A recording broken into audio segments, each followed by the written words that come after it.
خواجہ جہاں کے دیس میں حضرت خواجہ عبدالخالق کشدوانی رحمۃ اللہ علیہ سلسلہ عالیہ نقشبندیہ کے بڑے نمایاں بزرگوں میں سے گزرے ہیں۔ آپ حضرت امام مالک رحمۃ اللہ علیہ کی اولاد سے تھے۔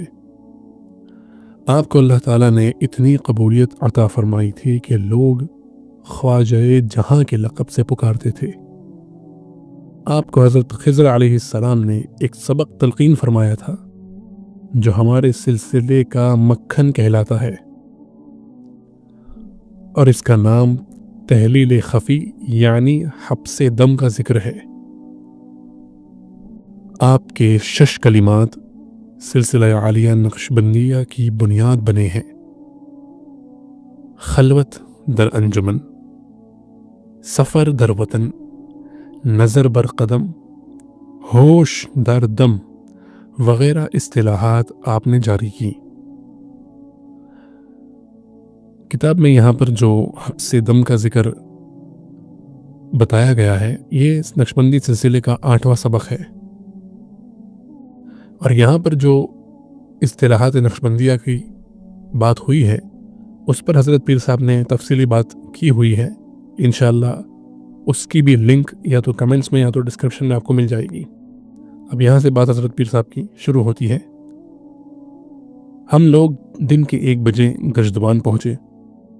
شہر میں داخل ہوتے ہی فقیر نے 2-3 آدمیوں سے پوچھا کہ ہمیں حضرت خواجہ عبدالخالق گجدوانی رحمۃ اللہ علیہ کے مزار پر جانا ہے۔ لوگوں نے لا علمی کا اظہار کیا۔ جب چوتھے آدمی سے پوچھا تو اس نے کہا کہ وہ بزرگ یہاں پر خواجہ جہاں کے لقب سے معروف ہیں اور فلاں جگہ ان کی مسجد ہے۔ جب مسجد پہنچے تو نماز ادا کی۔ مولانا عبداللہ حجرے میں جا کر امام خطیب کو ملے اور فقیر کا تعارف کروایا۔ امام صاحب فقیر سے ملنے مسجد میں آئے تو انہوں نے کوٹ پتلون پہنی ہوئی تھی، چہرہ بھی سنت سے محروم تھا۔ بڑے فخر سے کہنے لگے کہ مجھے ایک تقریب میں جانا ہے جہاں مقامی انتظامیہ سمیت تقریباً 500 لوگ موجود ہیں، آپ میرے ساتھ چلیں۔ فقیر نے عرض کیا کہ ہم یہاں مسجد میں بیٹھیں تو زیادہ بہتر ہے۔ فرمانے لگے کہ نہیں، آپ لوگ ضرور میرے ساتھ چلیں۔ وہ انتظامیہ کو جتلانا چاہتے تھے کہ دیکھو مجھے ملنے کے لیے کیسے کیسے لوگ آتے ہیں۔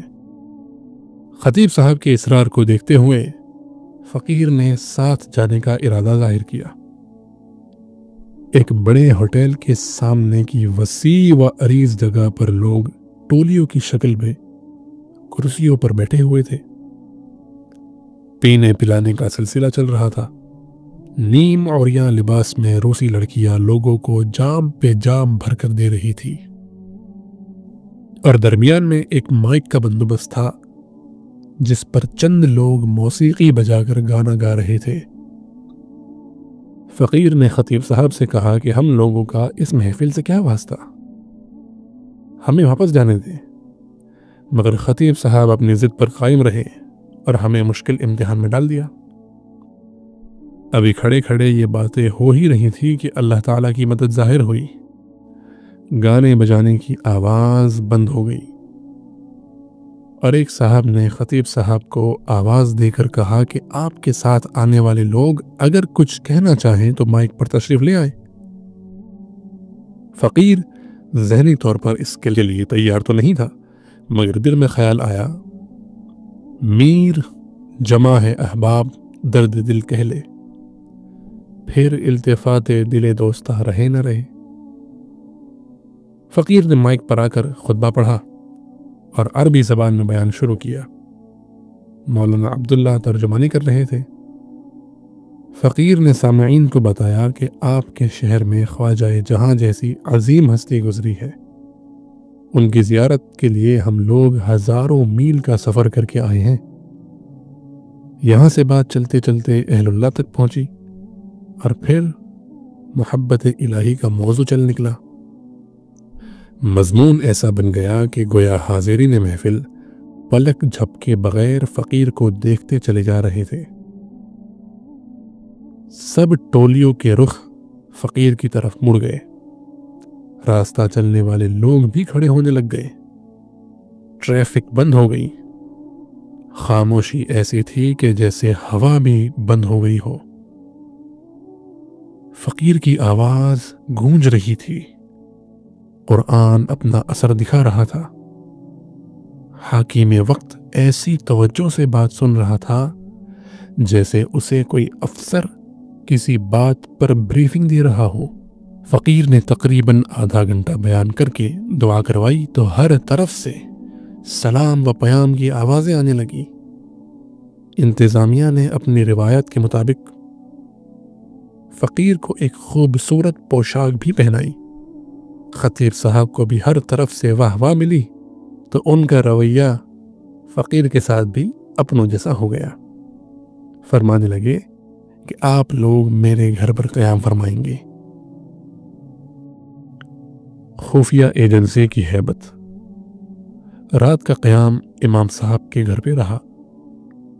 کھانے کے دوران ایک صاحب فقیر کو بار بار غور سے دیکھے جا رہے تھے۔ جب فقیر نے اسے نگاہ بھر کے دیکھا تو وہ کہنے لگے کہ میں اس شہر کی خفیہ پولیس میں کام کرتا ہوں۔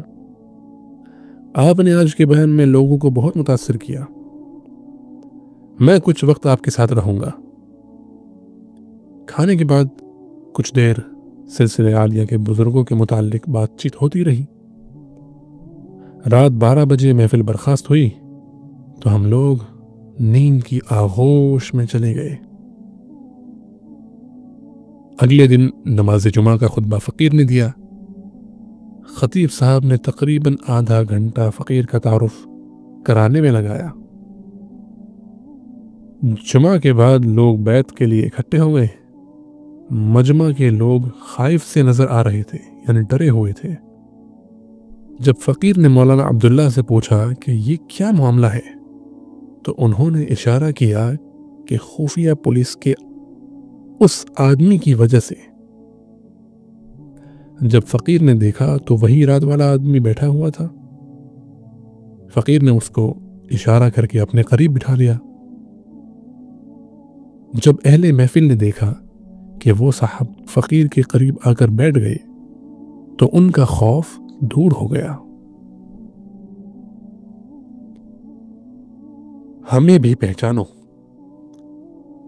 جب بیان شروع ہوا تو مولانا عبداللہ نے ازبک زبان میں ترجمہ کرنا شروع کر دیا۔ دو حضرات جن کا چہرہ مہرہ صوفیوں والا تھا، لباس بھی اہل خانقاہ کا تھا، انہوں نے ترجمان کو اونچی اونچی آواز سے لقمے دینا شروع کر دیے۔ جب فقیر بیان کرتا تو وہ خاموش رہتے، لیکن جب مولانا عبداللہ ترجمہ کرنے لگتے تو وہ اونچی آواز سے بول پڑتے کہ اس بات کا مطلب یہ ہے اور فلاں کا مطلب فلاں ہے۔ ہم لوگ عجیب مشکل میں گرفتار ہو گئے۔ فقیر نے بیان جاری رکھا اور ان دونوں حضرات نے بھی محفل جمنے نہ دی۔ فقیر کو محسوس ہوا کہ ان پر جب تک باطنی توجہ نہ ڈالی یہ اپنی حرکتوں سے باز نہیں آئیں گے۔ چنانچہ فقیر نے بھی اپنا گر استعمال کیا۔ وہ لوگ اہل محفل کو بتانا چاہ رہے تھے کہ یہ جو کچھ کہا جا رہا ہے ہمیں پہلے سے ہی معلوم ہے۔ چند منٹ کی توجہ کے بعد ان میں سے ایک صاحب نے بلند آواز سے کہا کہ بہت دیر ہو گئی ہے، ہمیں گھر جانا ہے، آپ دعا کروا دیں۔ فقیر نے اسی وقت دعا کے لیے ہاتھ اٹھا دیے۔ دعا کے بعد دونوں حضرات کھڑے ہو گئے، جبکہ مجمع کے سب لوگ اپنی اپنی جگہ پر بیٹھے رہے۔ انہوں نے جاتے وقت قریب کے ایک دو لوگوں کو اشارے بھی کیے کہ چلیں، مگر کوئی بھی نہ اٹھا۔ جب دونوں حضرات باہر گئے تو لوگوں نے فقیر سے کہا کہ آپ اپنا مضمون جاری رکھیں۔ بس پھر تو رحمت الہی کی بارش ایسی برسی کہ سبحان اللہ۔ بیان کے بعد سب لوگ بیعت کے لیے تیار تھے۔ اندازاً 40-50 پگڑیاں ایک دوسرے سے باندھی گئی۔ مولانا عبداللہ نے اوراد و وظائف کے بارے میں وضاحت کر دی۔ جب لطیفہ قلب پر انگلی لگانے کا وقت آیا تو فقیر بالکل تھک گیا تھا۔ مولانا عبداللہ فقیر کے بازو کو نیچے سے سہارا دے کر کھڑے تھے، کیونکہ اتنے لوگوں کو قلب کی نشاندہی کرتے کرتے بازو تھک گیا تھا۔ خانقاہ کے متولی بھی بیت ہوئے اور انہوں نے رات اپنے گھر قیام کی دعوت دی۔ نائب حاکمہ کی آمد۔ دن کے 10 بجے متولی صاحب کے مکان پر گجدوان شہر کی نائب حاکمہ تشریف لائیں۔ ان کا نام نقشندہ تھا اور ان کے ہمراہ چند پولیس والے بھی تھے۔ فقیر سے پوچھنے لگے کہ آپ کو کوئی تنگی تو نہیں ہے؟ فقیر نے کہا کہ ہماری خوشی کی انتہا نہیں کہ ہم خواجہ جہاں کے شہر میں وقت گزار رہے ہیں۔ نقشندہ کہنے لگی کہ مجھے اور میرے بچوں کو بھی اپنے دعاؤں میں یاد رکھیں، ہم آپ کی آمد کے منتظر رہا کریں گے۔ آپ نے تو ہمارے شہر کے لوگوں کے دل جیت لیے ہیں، اور میں ایجنسی کی رپورٹ میں رات کے بیان کی تفصیل پڑھ چکی ہوں۔ فقیر نے ان کو دعائیں دے کر رخصت کیا۔ حاضرین محفل حیران تھے کہ اللہ تعالیٰ نے انتظامیہ کے دلوں کو بھی فقیر کے لیے موم کر دیا۔ خانقاہ کے متولی صاحب نے کہا کہ مجھے آپ ویڈیو بنانے کی اجازت دے دیں۔ فقیر نے انکار کر دیا۔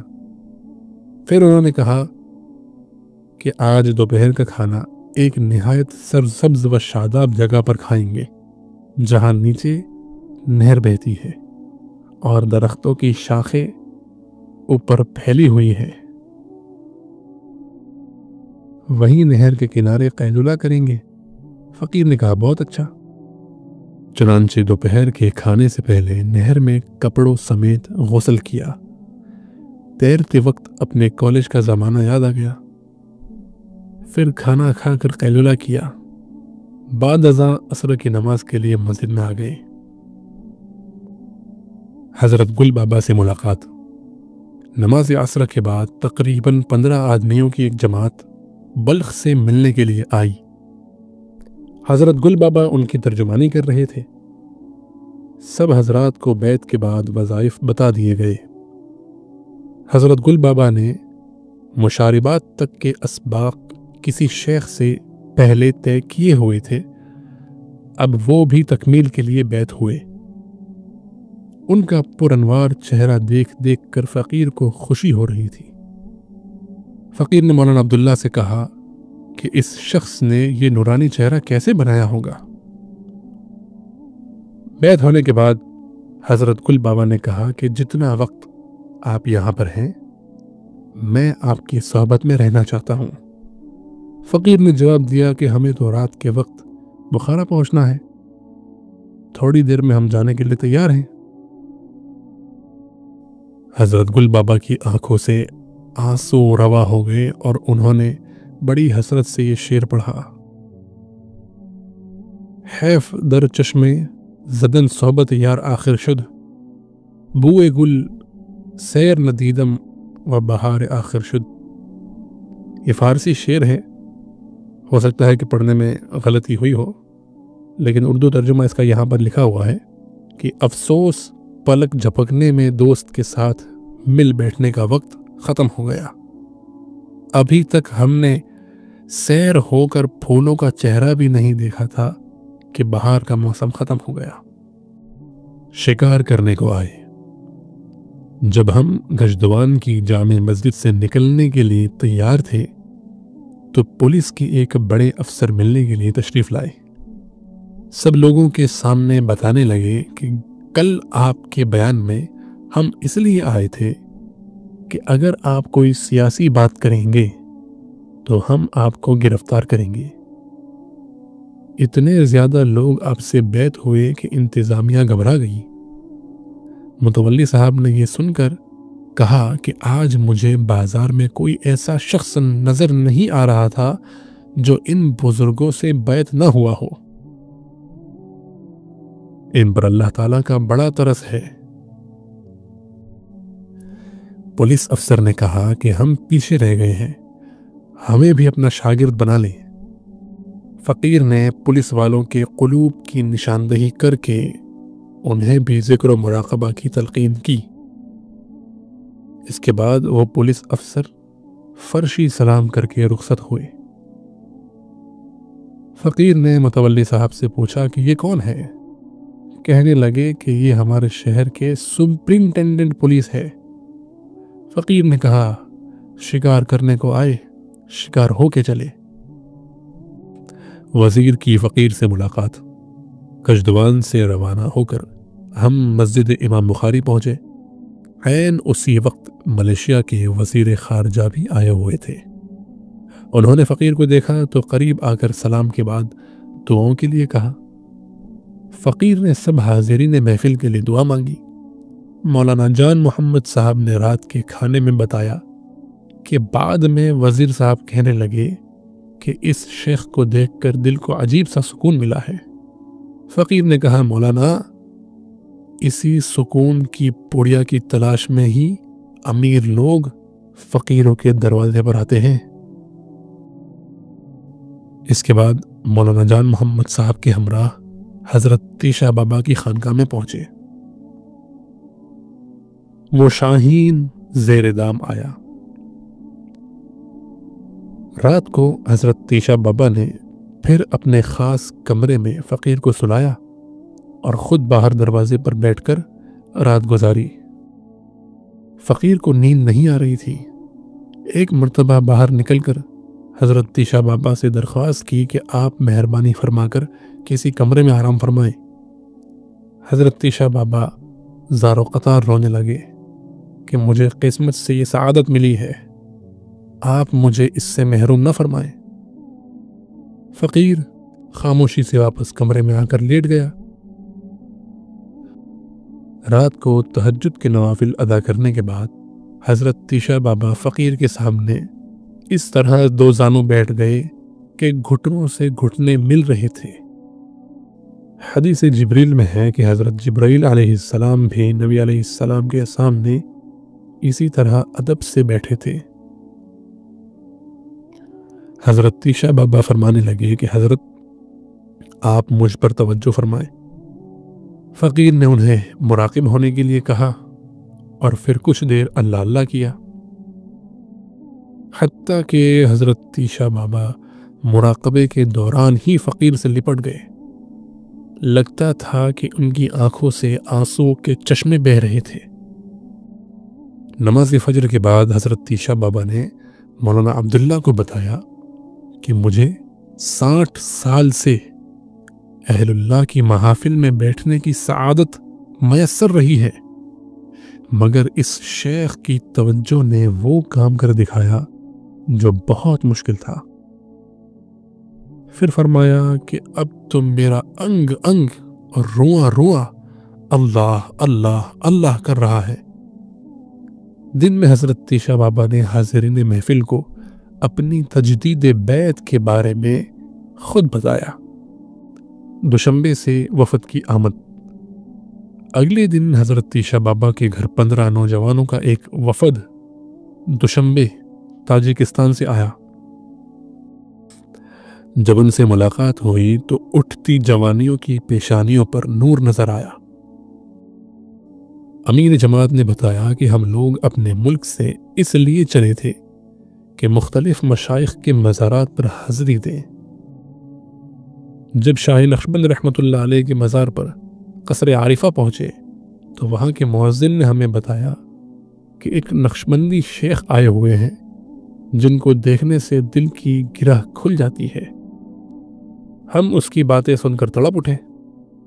سب نے فیصلہ کیا کہ وہ جہاں بھی ہو ان سے ملنا چاہیے۔ ہم مختلف جگہوں سے معلومات کرتے ہوئے یہاں پہنچے ہیں۔ حضرت تیشا بابا کی خوشی قابل دید تھی، یعنی دیکھنے لائق تھی۔ انہوں نے پہلے سب کو چائے پلائی، پھر وعظ و نصیحت کا سلسلہ چل نکلا۔ فقیر کی گفتگو کا لب لباب یہ تھا کہ نوجوانی میں عبادت بھری زندگی گزارنے کا بڑا لطف ہے۔ اسی پر مختلف احادیث سنائیں، مشائخ کے واقعات سنائے۔ محفل ایسی گرم ہوئی کہ آنکھیں پرنم ہو گئی۔ پھر فقیر نے سب کو مراقبہ کروایا اور فارسی کے چند اشعار پڑھے۔ وفد کے نوجوان چونکہ فارسی زبان ہی بولتے تھے، اس لیے انہوں نے مرغ نیم بسمل کی طرح تڑپنا شروع کر دیا۔ فقیر کو بھی نہ معلوم کہ کب کے یاد کیے ہوئے فارسی اشعار یاد آنے لگے۔ ایک شعر نے تو حد ہی کر دی: در جوانی توبہ کردن شیوے پیغمبری، وقت پیری گرگ ظالم می شود پرہیزگار۔ اس کا ترجمہ لکھا ہوا ہے کہ جوانی کے زمانے میں توبہ کرنا پیغمبرانہ طریقہ ہے، بڑھاپے میں آ کر تو ظالم بھیڑیا بھی پرہیزگار بن جاتا ہے۔ مراقبے سے فراغت پر نوجوانوں نے کہا کہ ہماری 3 درخواستیں قبول فرمائیں۔ اول تو یہ کہ ہمیں اپنے حلقہ ارادت میں داخل کر لیں، دوسرا یہ کہ ہمیں یہ اشعار کاغذ پر قلم بند کروا دیں تاکہ ان کو بار بار پڑھ کر قند مقرر کا مزہ لیتے رہیں، اور تیسرے یہ کہ آپ دوشنبہ آنے کی دعوت قبول کریں۔ فقیر نے سب حضرات کو بیعت کر کے ذکر و مراقبہ کی تفصیل بتائی، اشعار بھی لکھوائے اور بتایا کہ فقیر نے دل میں ارادہ کر لیا ہے کہ دوشنبے حاضری دوں گا، تاہم وقت کا تعین کرنا مشکل ہے، یعنی ہم کب حاضری دیں گے اس وقت کو طے کرنا مشکل ہے۔ آپ اپنا ایڈریس دے دیں، اول تو آپ کو تار کے ذریعے اطلاع مل جائے گی، یا نہ ہوا تو فقیر خود حاضر ہو جائے گا۔ مولانا عبداللہ نے بتایا کہ میں دوشنبے جا چکا ہوں، انشاءاللہ ہم وہیں پہنچ جائیں گے۔ جب حضرت تیشا بابا سے پوچھا گیا تو انہوں نے اپنے بڑھاپے کی وجہ سے سفر کرنے سے معذرت ظاہر کی اور فرمایا کہ اگر میری جوانی کی عمر ہوتی تو میں ہرن کی مانند چھلانگیں لگاتا، خوشیاں مناتا، اس شیخ کے ہمراہ دوشنبے حاضر ہوتا۔ وفد کے نوجوان اگلے دن صبح سویرے رخصت ہوئے۔